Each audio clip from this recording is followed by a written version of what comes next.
चलते हैं next exercise 3.2 की ओर।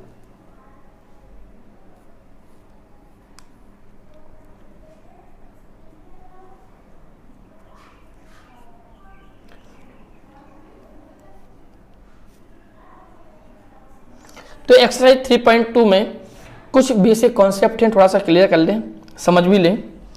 इसमें कोई इक्वेशन है जैसे a1x plus b1y plus c1 equal to 0।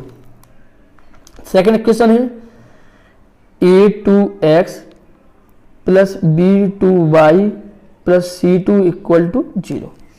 ये दो इक्वेशन हैं। अब इन दो इक्वेशन की हेल्प से आपको नंबर ऑफ सॉल्यूशन बताना है। तो फर्स्ट पॉइंट है,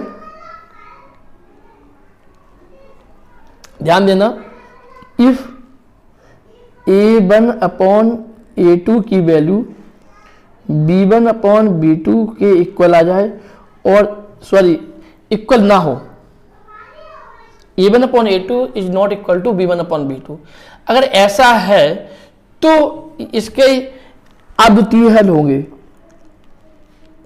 अद्वितीय का मतलब होता है बच्चों एक हल। कितने हल? एक हल। एक हल को इंग्लिश में बोलते हैं यूनिक सॉल्यूशन।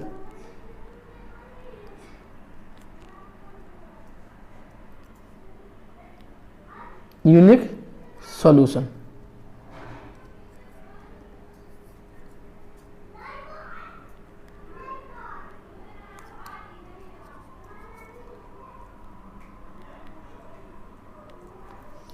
और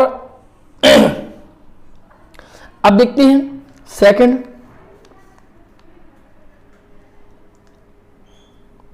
कि यदि if a1 upon a2 equal to b1 upon b2 equal to c1 upon c2 ऐसा हो जाए।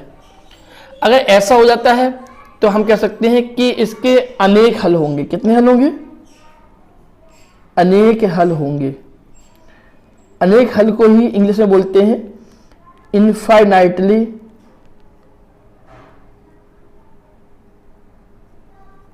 सॉल्यूशन।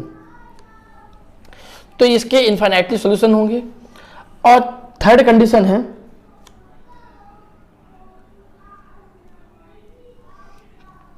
कि यदि a1 अपॉन a2 की वैल्यू इक्वल है b1 अपॉन b2 के और यह इक्वल नहीं है c1 अपॉन c2 की, a1 upon a2 equal to b1 upon b2 is not equal to c1 upon c2, तो इस सिचुएशन में यहां पर कोई हल नहीं होता है।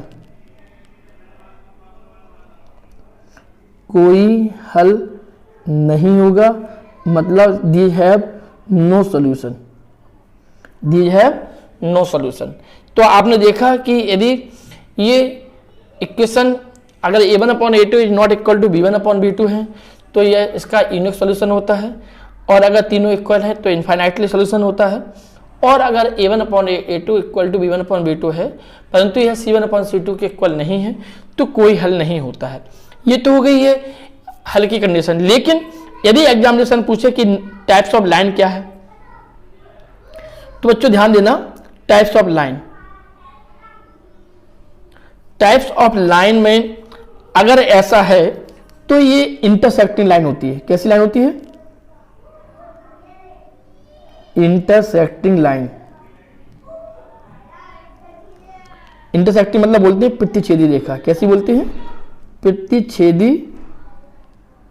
रेखा। और प्रतिच्छेदी रेखा होती कैसी है कि अगर एक लाइन ऐसे कट रही है तो ये केवल एक पॉइंट पे ही आपस में मिलती हैं, इसे बोलते हैं प्रतिच्छेदी रेखा। तो अगर a1 upon a2 is not equal to b1 upon b2 है तो यूनिक सॉल्यूशन तो होता है। यूनिक सॉल्यूशन मतलब केवल एक पॉइंट, इंटरसेक्टिंग पॉइंट कितने हो? एक हो।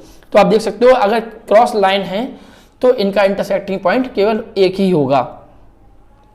अब चलते हैं, अगर ऐसा है इनफाइनाइट सॉल्यूशन है तो इनफाइनाइट सॉल्यूशन में ये कॉन्सिडेंट लाइन होती है। Coincident, CONSIDENT, कॉन्सिडेंट्स। कॉन्सिडेंट्स लाइन को ही हम बोलते हैं ओवरलैप्ड लाइन। ओवरलैप्ड मतलब एक के ऊपर एक रखी हो, जिसे हिंदी में बोलते हैं संपाती।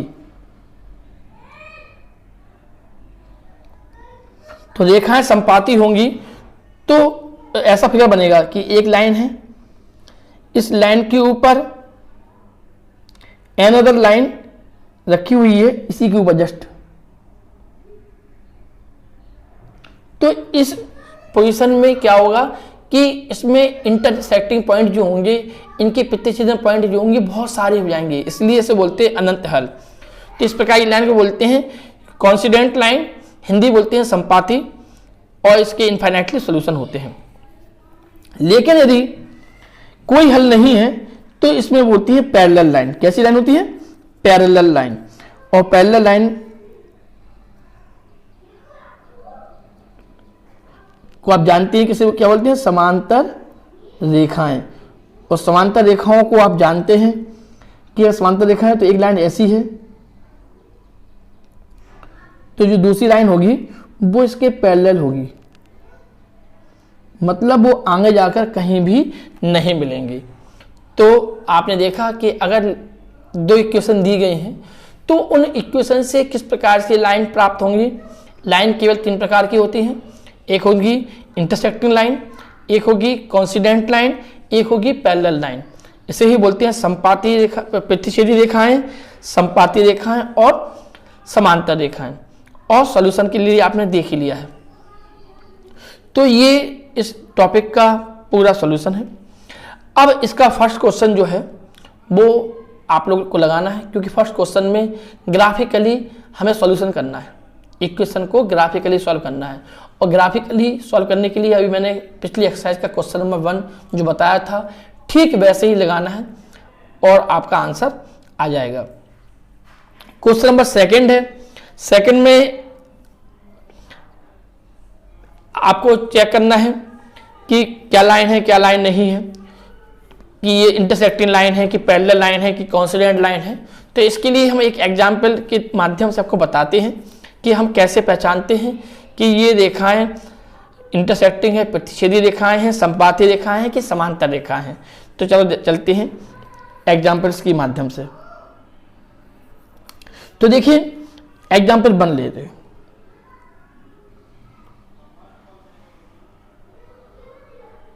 एक एग्जाम्पल लिया हमने, ये हो गई है given equation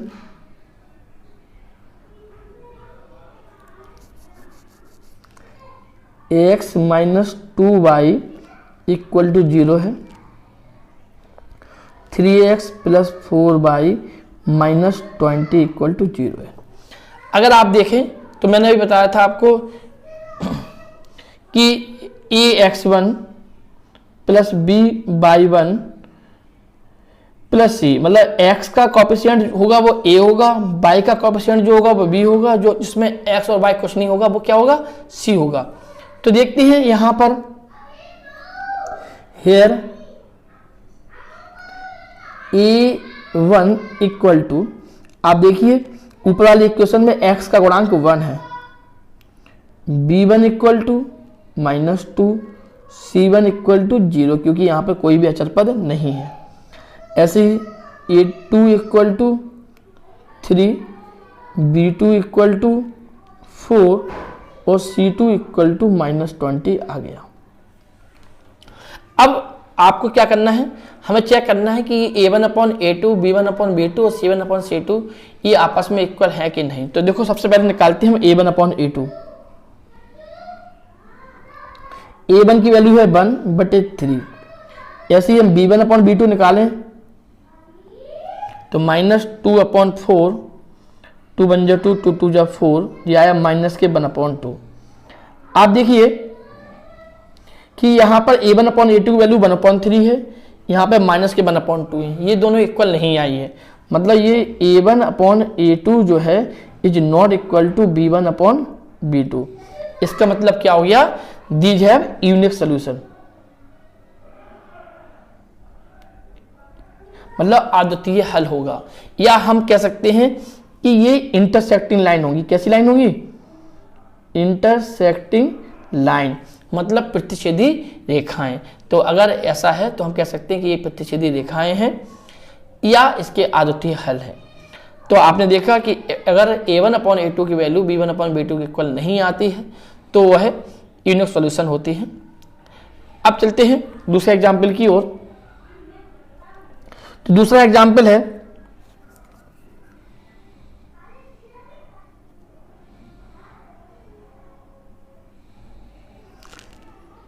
five x minus y equal to 4 और 10x minus 2y equal to 8। अब आप फिर से देख सकते हैं कि यहाँ पे जब हम कंपेयरिंग करेंगे तो a1 की वैल्यू कितनी आ जाएगी 5, b1 की वैल्यू आ जाएगी -1, c1 की वैल्यू आ जाएगी 4, a2 की वैल्यू आ जाएगी 10, b2 की वैल्यू आ जाएगी -2 और c2 की वैल्यू आ जाएगी 8। जब हम इसका a1/a2 निकालेंगे a1/a2 तो 5/10 मतलब हो गया 1/2। ऐसे b1/b2 निकालेंगे तो वो भी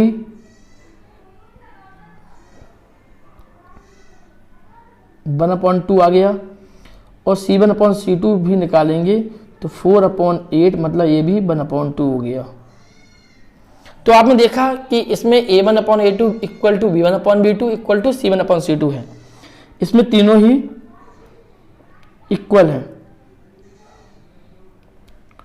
और तीनों ही इक्वल हो तो मैंने बताया था इसके इनफाइनाइटली सॉल्यूशन होते हैं। कैसे होते हैं? इनफाइनाइटली सॉल्यूशन मतलब बहुत सारे, अनंततः अनेक हल। और इसमें लाइन कैसी होती है? लाइन होती है कॉन्सिडेंट। कैसी लाइन होती है? कॉन्सिडेंट लाइन होती है।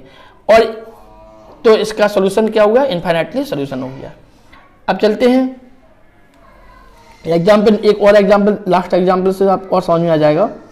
जैसे कोई लाइन है 4y -6x इक्वल टू 7 और 3x -2y इक्वल टू 5। बच्चों ध्यान देना, यहां पर पहली इक्वेशन में a1 की वैल्यू जो होगी वो x का कोएफिशिएंट होगा, मतलब -6 होगा।